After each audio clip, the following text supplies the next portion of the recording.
కింద వేర్లు బలంగా ఉండాలి కదా. కింద భూమి ఉంటే వేర్లు ఉంటాయి. భూమి లేని వేర్లు లేదు కాబట్టి అవే చేసినాయి. సూర్యుడు రాగానే ఎండిపోయినాయి. మూడోసారి ఏం జరిగింది? ముళ్ళ పొదలలో పడ్డాయి అంట. ముళ్ళ పొదలలో పడితే ఏం చేసే ముళ్ళ పొదలు అణిచివేసాయంట.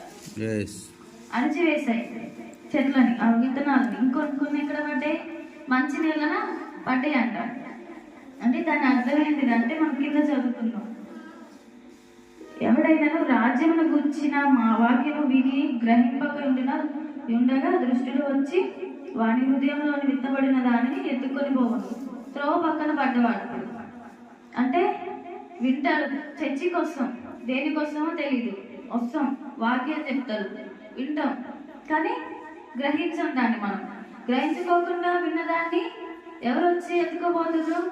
దుష్టుడు వచ్చి ఎత్తుకుపోతున్నాడు. వింటున్నారు కానీ గ్రహించట్లేదు. గ్రహించకపోవడం వల్ల మనం విన్నది దాన్ని ఎవరు వచ్చి ఎత్తుకుపోతున్నారు? దుష్టుడు.